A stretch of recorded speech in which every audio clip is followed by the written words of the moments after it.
Unapokuwa kiongozi wa dini katika taifa, unakuwa hauko peke yako. Mnakuwa viongozi wengi wa dini. Na kila mmoja ana nafasi yake katika kufikisha jambo katika jamii. Lakini pia kila mmoja ana uelewa wake katika kufikisha jambo katika jamii. Na wakati mwingine unaweza ukaona kuna ulazima wa kuliongea jambo kama halijazungumzwa.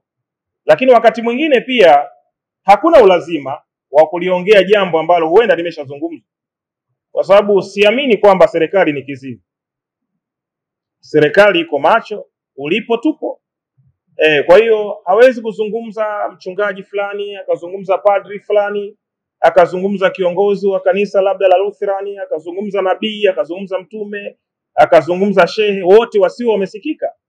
Kwa hiyo wakati mwingine yale yaliyosemwa basi tunaangalia yaweze kufanywa kazi kwa yale yanayolalamikiwa, na yale ambayo tunaona yamefanywa kazi tunamshukuru Mungu kwa sababu ndivyo ambavyo tunakwenda. Lakini ikifikia hatua likitokea jambo wote tuweze kuongea, inakuwa sasa ni kuleta taharuki katika taifa, kwa sababu yako mambo mengi ya msingi ya kuzungumza. Hayo ndio maoni yangu. Sijui kama kuna la kuongezea. Hayo ndio maoni yangu. Malizia la kuongezea. Mimi kama Prophet IPM, mimi sina nidhamu ya uoga. Yaani kitu kinaitwa uoga mimi sina kabisa. Lakini haina maana kwamba ukiwa na ujasiri basi ukikaa kimya umeogopa. Hapana. Lakini pia haina maana kwamba ujasiri ni kuongea mambo ya kashfa. Unajua dunia ya leo, ukiwa na upendo unaonekana mnafiki, na ukiwasifia unaowapenda unaonekana chawa. Kwa hiyo jasiri ni yule anayeweza kutukana, jasiri ni yule anayeweza kubeza. Hapana, mimi nimeshawahi kuzungumza na video ikamfikia Mheshimiwa Rais nikimhitaji walipwe wastaafu wa jeshi la polisi la Tanzania, na ikamfikia. Yako mambo mengi ya kuzungumza. Kwa hiyo ukikaa kimya haina maana kwamba huwezi kuongea, lakini unaongea nini? Unajua kila mwanadamu anaongozwa kwa vitu viwili, kwa sheria na kanuni. Kwa kuna sheria za kanuni za kiongozi. Unapokuja mbele ya jamii unaita press kama hivi, jamii na kusikiliza unachokiongea, na haitegemei kuona unaongea vitu vya ajabu katika jamii. Kwa sababu ukivuka mipaka ya kazi yako, IGP Simon Siro aliwahi kusema wakati fulani, watu wanaijua mipaka ya kazi yako. Ukivuka mipaka ya kazi yako, watu watajua wamevuka mipaka ya kazi yako, kwa sababu jamii inajua mipaka ya kazi yako, watakushangaa. Kwa hiyo haina maana kwamba ukikaa kimya muoga. Hapana. Lakini unaongea nini katika jamii? Unachokifikisha ni nini? Unafikisha kwa ajili ya kujenga au unafikisha kwa ajili ya kubomoa? Kwa sababu mimi siwezi kuwa kwenye kundi la watu wenye kutaka kubomoa. Mimi lazima nisimame katika kundi la kutaka kujenga. Kwa kama jambo limetokea kama hilo unalozungumza la kiongozi mwenzangu wa dini, tunamshukuru Mungu, mwanasheria yupo, amelizungumza vizuri. Sasa mimi nikitoka nikaanza kuzungumza kwa niaba aliyakuwa kuna mwanasheria, unakuwa kimbelembele, wala sio uzalendo wala sio upendo.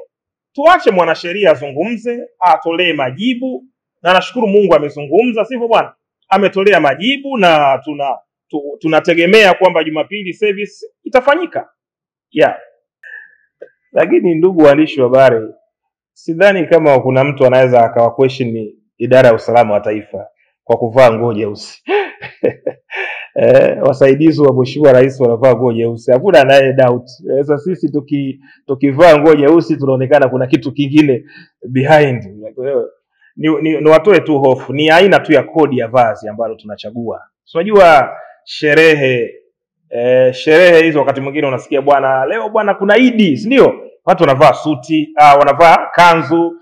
Bwana leo kuna harusi bwana, huwezi kuingia harusini na nini? Hii nini unaita hii? Mkwiji, msuli. Utaingiaje kwenye shughuli na msuli? Kwa hiyo ni aina tu ya vazi ambalo tumelichagua ili shughuli yetu pia iwe nzuri na kadhalika, na hakuna jambo lolote lile ambalo labda linafikirika zaidi ya hilo. Ni aina ya vazi ambalo tumetamani tulivae kama wanaume, na kama unavyojua suti ina mvuto wake bwana, suti inavutia. Kwa hiyo ni vazi tu, haliunganishwi na chochote katika shughuli yetu. Na umesema pia katika wale ambao labda wanaruhusiwa kuja, kwa kama mtu hana suti nyeusi anaruhusiwa kuvaa shati jeusi, anaruhusiwa kuvaa t-shirt nyeusi. Hata sidhani kama t-shirt nyeusi anaweza akakosa t-shirt mpaka 500, 1000. Kwa hiyo sisi ni watu ambao hatubagui watu wote wanakaribishwa na tutawahudumia bila mashaka yoyote. Ndugu mwandishi wa habari pia amesema kwa wale ambao wako mbali, hawana uwezo wa kufika, tutarusha live. Lakini pia pamoja na kama tunarusha live, hata kama wangekuwa na uwezo wa kuja hapa, hatuna uwezo wa kukusanya wanaume nchi nzima. Kwa hiyo ujumbe utafika kupitia social media, na kadri Mungu atakavyokuwa anazidi kutukuza zaidi, basi tutatoka kwenye ukumbi, tutaenda kwenye uwanja. Mungu akijalia siku moja tutakuwa kwenye uwanja mkubwa zaidi. Hakuna kinachoshindikana, ni swala la wakati tu. Yes. Kuhusu swala la wanaume, ndio maana tukaita kikao cha wanaume. Tumeita kikao cha wanaume kwa sababu tunakwenda kuzungumza masuala ya wanaume. Hata kama ndugu mwandishi wa habari nitazungumza hapa, siwezi kumaliza kwa sababu maelezo yake ni marefu sana. Lakini tutakapokutana kwenye kikao cha wanaume, tutakuwa na mambo mengi sana ya kufanyaje, mambo mengi sana ya kuzungumza juu ya mustakabali wa maisha ya mwanaume na hatima ya mwanaume. Lakini ndugu mwandishi wa habari, wewe mwenyewe ni shahidi mzuri, wanaume siku hizi tumekuwa wavivu. Hata kama sio wewe, lakini lazima tukubali kwamba wako wanaume wenzetu wavivu. Hao unakuta mtoto wa kiume unakula chipsi Januari mpaka Disemba, unategemea nini? Utapata wapi hiyo power?